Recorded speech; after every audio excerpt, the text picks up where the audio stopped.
Good day, everyone. Good day. Welcome, Alberta. Welcome, Jill, Monica, Anthony, Lana, Elizabeth, Kate and Dave, Dariet, Flo, Jeff, Joseph. Welcome, Mr. Doug. We're going to have a good session today. How was the weekend, everyone? Mr. Ed, how was the weekend? It was good? Darius, how was the weekend? Have some good church? Yes, sir. That's good.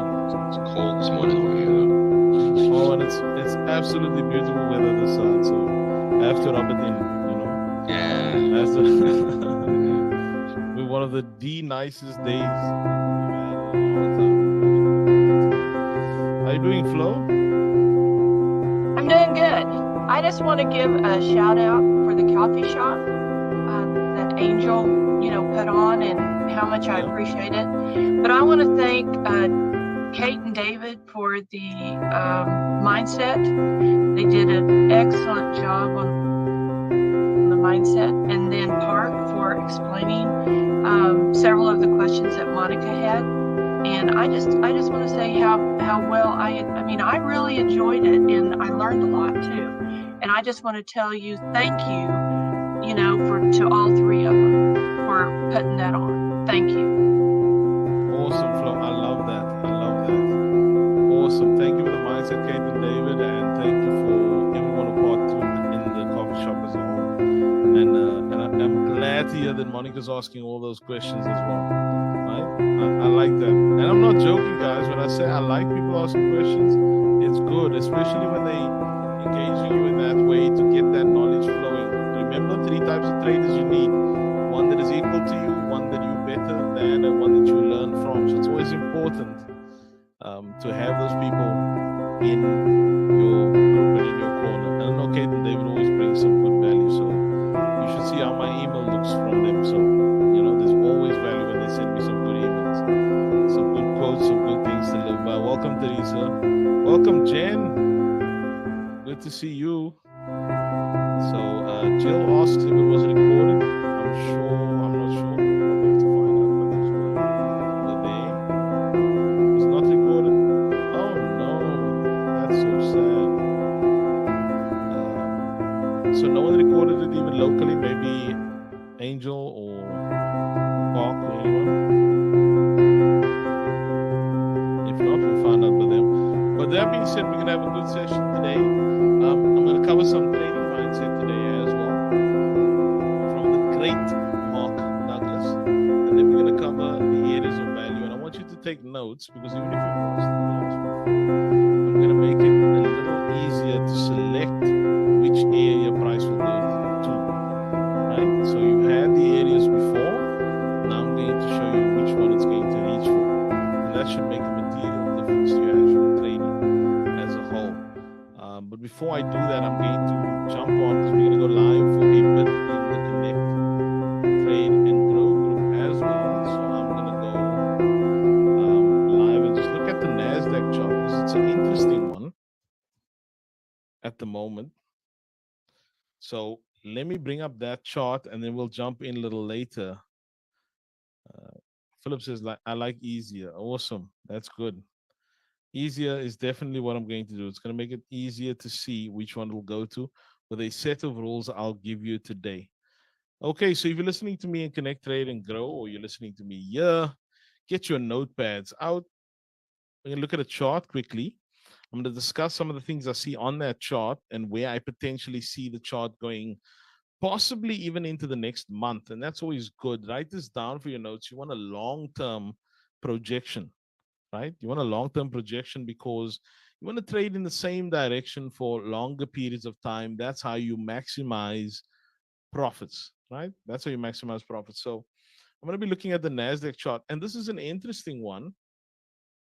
Just give me a thumbs up if you guys can see my screen at the moment. Awesome.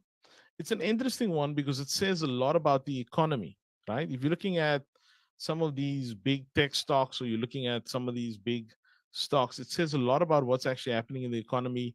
I'd say in the US, yes, but also in the world as a whole, because we tend to follow suit. It takes us a while to catch up, but we tend to follow that same pattern or trajectory for the most part. So, been looking at this chart, and I thought it to be quite interesting. This is a monthly chart, and I always like to start off high and then work my way down. Now, this doesn't mean that I'm going to be trading off of the monthly chart every day, right? Don't follow that YouTube idea of look at your daily chart, and if it looks like it's down, then you should be trading in the downtrend. That's not true at all. There's two phases of a trend, right? There's an up phase of a downtrend, and there's a down phase of a downtrend. There's an up phase of an uptrend, and there's a down phase of an uptrend. So since there's two phases, you can absolutely not be trading in the same direction, right? On that trend based on what you see on a larger time frame. But what we use those larger time frames for is projections, right? And we try and gauge where would price want to go over the long period. Okay. And the reason we do this, everybody, is because we can then bias ourselves to one side of the market for a longer period of time. What that allows us to do is just catch bigger moves that are more sustainable, right? So if you knew the market's mostly going to go down, even if you took a couple of losses on the way up, when it does turn down, it pays back everything in a short space of time. Okay. Now, of course, you can trade counter trend, you can trade pro trend, and as you get better at this, you can find a counter trend inside of a pro trend move. On a lower time frame, it's counter trend. On a higher time frame, it's pro trend, and that's something for the later stage. But let me show you what I'm seeing here at the moment. So, if we're looking at Nasdaq, we came into this supply zone over here on top. I'm going to change that to red. We still got people joining us at the moment, right? And I'm adding them. So we came into that supply zone on top, right? And now price is pushing off from there. But we need to be able to ask ourselves, where is it likely to go to? We don't want to just be guessing. We want to know where is it likely to go to, and we can combine that lower time frame with that higher time frame narrative to see where that next important target point is. All right. Does anybody want to venture a guess where you think the very next point is that price might give some pullback from? Right? You can unmute yourself if you want to as well. Just let me know. No one? Or you can do it in the chat as well if you want to. Let me check in the chat. Jill says hidden zone. Okay. That's good. Anyone else? Give me another alternative, another different one. You're also quiet. Everybody always feels, Monica, as if I'm about to trick them into something. So they don't want to answer immediately. The gap, yes, Jen. Looks like the gap too, says Jill as well. Jill and Jen is on fire today. Yes, so here we go. Here is a gap. Well spotted, ladies. Let me make that thicker. Right? There is a gap over here that price is next going to trade to. Now, if you're looking at it from a month, you might be saying, Coach, but that's so close. Does it really actually matter? It's not that close on the time frames that you'll actually be executing, right? But this will be the next point that you get concerned about. Now, to Jill's point, here's a little hidden zone over here. Okay. But price came in, tapped up, left, and came back down again. So it's showing signs that it wants to actually take out that area, right? There was a trade up from here into that position, but now it's showing signs that it wants to take out that area. And here's the interesting thing about that. It's actually giving you order flow signs, right? You need to read the candles. What's actually happening? Went down, rose up, then came down again, right? Now, coach, how do you know that it's gone up like that and gone down? Well, you read the open high low of a candle, right? A red candle opens on top, a green candle opens at the bottom. That's simple rules, right?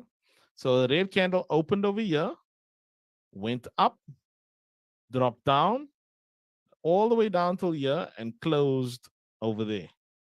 And the next one opened over here, rose up, came down, and is still in the process of moving. This month's not done yet. There's eight days left, right? So we could still see our way through this particular area, of which the next area over here will be a target. So I don't know where Mr. Matthew is because this is his baby.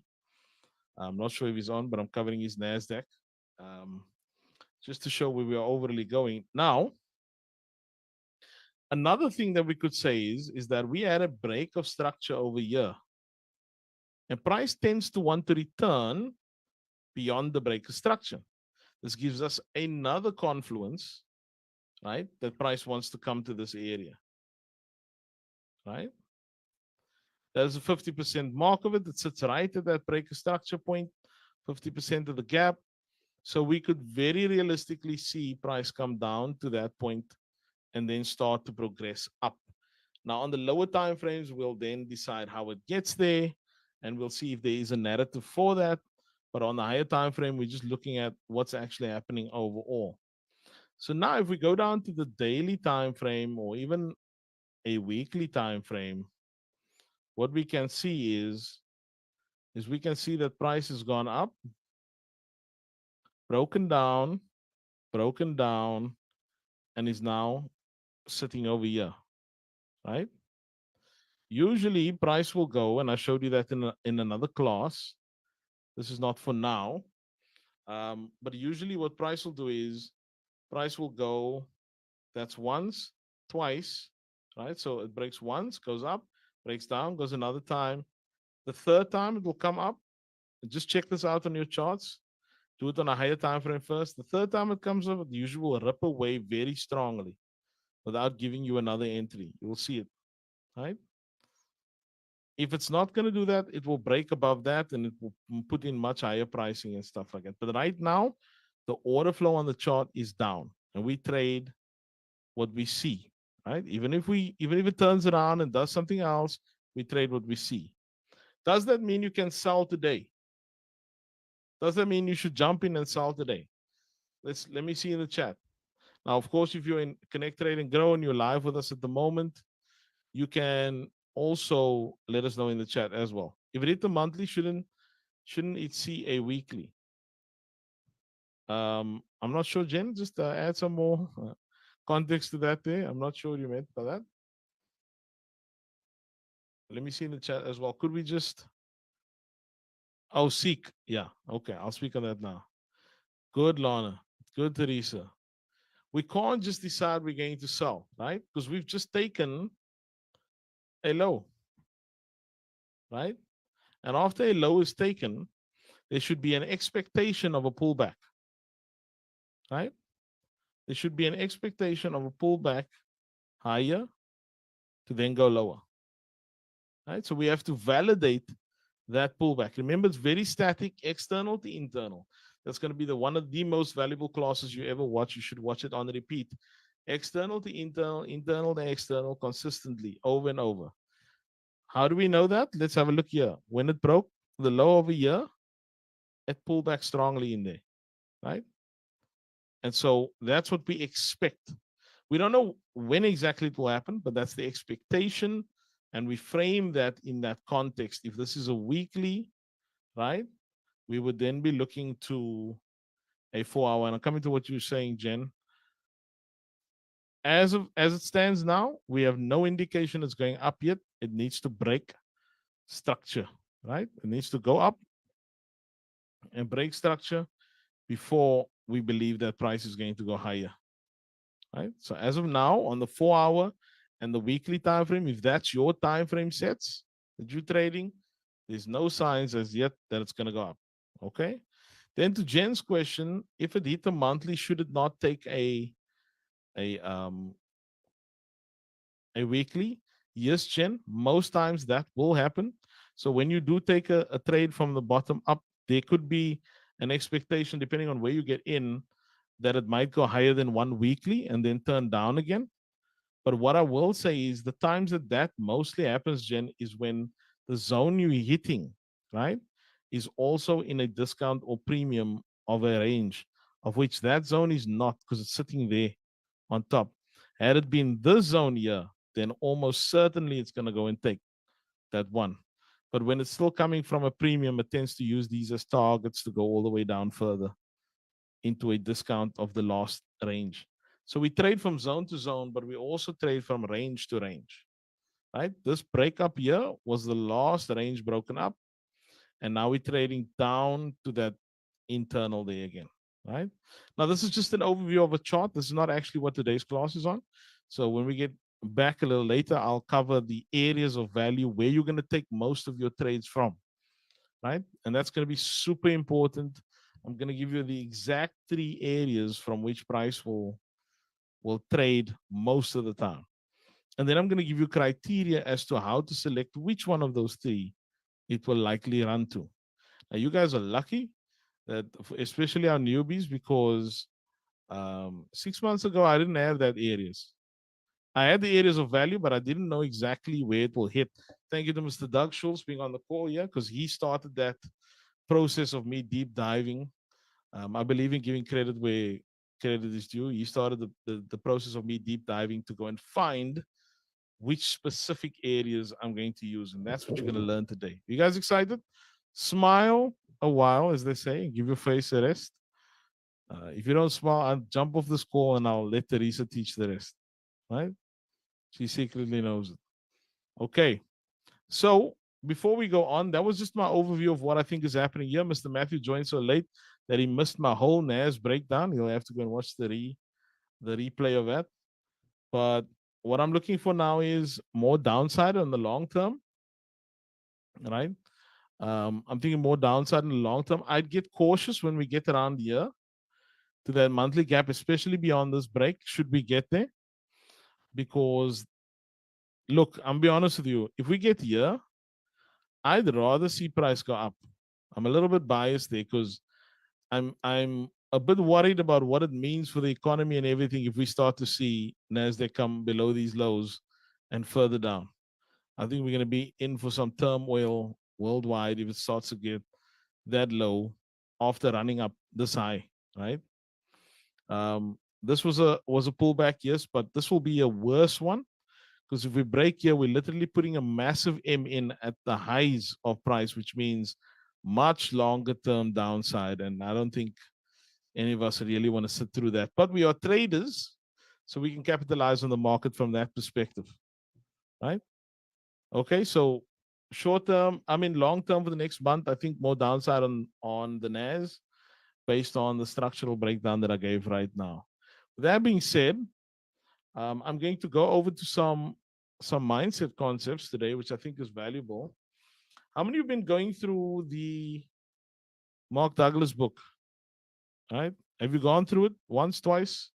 Let me see in the chat how many times you've either listened to it or read it. Now, I'm gonna be honest with you guys. I'm not much of a reader, right? But I am a thank you, Teresa. I'm a listener. I'm a very good listener. But I've listened to it multiple times. Sean says 3 times. Wow, Sean. Sean, is that listening or is that reading? Because if that's reading, then I think you need to teach us a class on that, Sean. Right? Audio version 2 times. Awesome. Once. By far the most important trading book you could ever probably read. Right? Know people like Market Wizards. There's all sorts of other ones that you can listen to, but man, Mark Douglas, even if you listen to some of his lectures, his older ones even that he has on YouTube, um, is far, far, far ahead. Every trader should go through that. If you have any form of trouble with mindset issues or things like that, you should be going through that, right? If you have trouble holding your trades too long, if you have trouble closing your trades, you will not fix it in technicals. You will fix that in mindset. Okay. I'm going to give you, I'll see how much I'm going to go through. I think I'm going to cover 4 quotes that I took from the book that I think is seriously profound. Right. And I want everyone on here, both in the Connect Trade and Grow group. If you're finding in value in the stream, please let us know. But also on this call, you who are students, you need to internalize this. You seriously need to internalize this.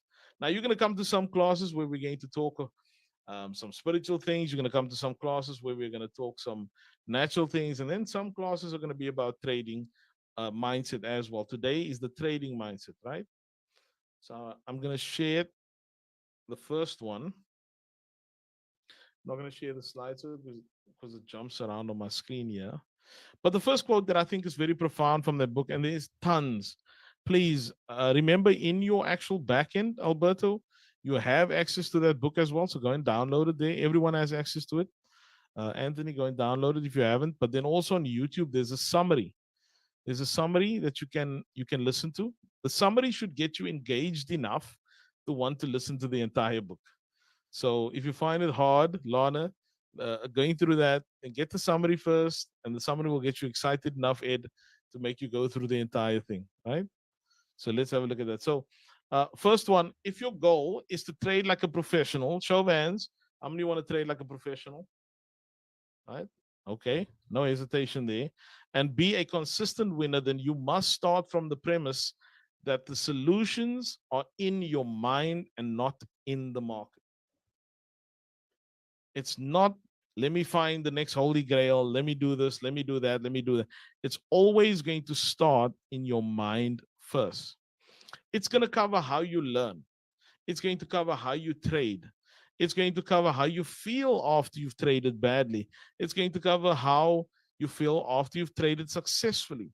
The solutions of a professional trader is always in your mind. And shout out to Timothy. I got that message, Timothy, and that you sent me, and spot on, right? The solutions are always, everyone, listen to me now, in your mind first. Let me make an example. A lot of people are like, you know what, if I can just get this technical, that's why we so heavy, Steve, on mindset, Lance, is because we understand that the cornerstone of a good trader is always going to be in the mindset first. Now, your mindset needs to develop to the degree that it even governs how you study, how you engage the market. It needs to be, you need to get excited. Oh, I'll tell you when that happens with me. I'm not yet excited yet about backtesting, right? But one day, hopefully, one day, Jen, we will get there. You need to get excited about the things that are difficult to you, that are hard for you. You need to train yourself, make it an acquired taste, because the solutions are always in your mind. Now, this Mark Douglas, if you don't know who he is, he basically coached many traders to billions. Right? How many want a billion? Right? Only a few hands went up. I think those people either they in the trillions, Sean, or I don't know what's going on there. Right? A million's not enough nowadays, right? A million's not enough. So he's coached all these people not by changing their technicals at all. Right? Think about this. They all came to him technically good, but they were failing traders. He changed their mindset and they became successful. The solutions are in your mind. Next one. When you genuinely accept the risks, you will be at peace with any outcome. You have to accept the risk. Every single trade, whether you're listening in the Connect Trade and Grow group or you are listening here, you have to accept the risks, right? You have to accept that with trading, it's a business. There's going to be winners, there's going to be losers, right? But when you accept overall the risks involved with it, you will trade differently. Now, if you move your stop, you haven't accepted your risk. You haven't, right? If you jump in a trade immediately after taking a loss because there's some form of FOMO, you don't want to miss out, you haven't accepted your risk, right? If you feel like a bus drove over you after you took a loss in that trade, guess what you didn't do? You haven't accepted the risk, right? You need to make, you need, in the mind, again, this is a mind solution. You need to make a conscious effort to understand and accept your risk. Now, here's something you can do. You can risk less. If you're starting out and you think that, man, I'm good with a certain amount of risk, but every time you take a loss, it feels like you want to go home and throw the windows out in your house, drive the car into a wall, and all sorts of things. You don't want to go to church on Sunday because of the trading in the week, right? If that's what you're doing, then you haven't accepted the risk. So, how do you accept risk? What are the things that are unique to you that make you get better at risk? One of the things that happened with me is I had to reduce my lot size. I had to reduce my position size to a point where I felt comfortable enough, right? Don't focus on your winners. This is the worst you can do. Everybody thinks, man, I need to make $200, so I need to risk this, or I need to make $1,000, so I need to risk this, or I need to make $10,000, so I need to risk this. It's the wrong way about to do it. You have to ask yourself, what am I comfortable losing per trade, and start there, right? Because it's harder to correct when you worked it out the other way. If your focus was on how much you can make, you're going to struggle after you've taken a couple of losses to get back there, and eventually you'll blow that account. So focus on getting comfortable with that risk. Next one. When you really believe that trading is simply a probability game, concepts like right or wrong, win or lose no longer have the same significance. So many times I have to correct myself even and say, when you actually in a trade, I have to correct myself and say, you know what, I didn't win that one, I didn't lose that one. I fell on the right side of probabilities. Because something else that's really bad for your trading, Monica, is feeling overconfident based on the last trade. Right? And so all of a sudden you feel as though the market will respond in the way, Philip, that you expected to respond, because you've done 3 trades in a row that won. And so the fourth trade you put on, you come to the market with this expectation that you will be right. Whereas even the 3 trades before, you weren't right, neither were you wrong. You just fell on the right side of probabilities. This is going to be a hard pill to swallow for some of you, but nobody knows what the market will do. It will do what it will do. We look at the patterns that it has produced in the past. We look at the structure that it's producing currently, and we respond with an edge to that. But our edge, right? Thank you, Alberto. Our edge will serve to get us ahead over a period of time, but no individual trade do we ever know what it will do. This is why never judge your progress on an individual trade, an individual day, or an individual week. Judge it over a period of time. Now, here's going to be a hard one as well for you all. If you're judging yourself to say whether or not you are successful at this or whether or not you are not successful at this, make sure that you judge and measure correctly. One of the judgment calls you have to make as well, how well did you keep to your trading plan? If the answer to that is not good, then every other judgment call about your progress goes out the window because you're not following your plan to begin with, right? That's a tough one. You don't get to say that you are not getting this trading thing until you've actually followed everything you were taught, right? And followed everything that you penned down yourself. If you do not keep to your trading plan, then you cannot say you are failing at trading. What you're failing at is mindset. You cannot hold yourself accountable to the things that you wrote down. I'm so sorry that it's so hard today. You guys have all lost your smiles. Thank you, Park. You're the only one left. Keep it on, Park. Keep me going. Last one. The consistency, again, I'm hammering this home twice. The consistency you seek is in your mind, not in the markets. What if, here's a crazy thought. What if you put the same amount of effort in, Alberto, to your mindset training as you did into your actual trading? Could it be that all this broken record sounding coach talk that I'm doing actually works? Could it be that putting principles in for your mindset? I'm not talking about just being positive flow, getting up in the morning and just saying positive affirmations. No, positive affirmations on its own will get you nowhere unless you actually follow those things. Let's not fool ourselves, right? Putting a seed into the ground and saying, thou shalt grow is not going to do anything. You need to water that seed, right? You need to cultivate that ground in order to see some growth, right? You need to put work. Faith without works is dead, right? Faith without works is dead. No amount of belief and faith without action is going to do anything. Your faith is dead. Let's put the work in, right? And that work is going to be the work on the mind. For those of you who focus on working on your mind, you will excel quicker, right? You need to get to a point where you're like, I don't care what the chart is saying or anybody else's chart is doing. If it doesn't fit my rules, there is no trade. Less is more. Now, let me caution you before we go on break. The flip side of this is complacency. I found in my experience that those who go on the journey of correcting their mind also go on the journey of doing nothing. Right? What that means is what they do is they get better, and all of a sudden now they get lazy because they used to not taking a lot of trades.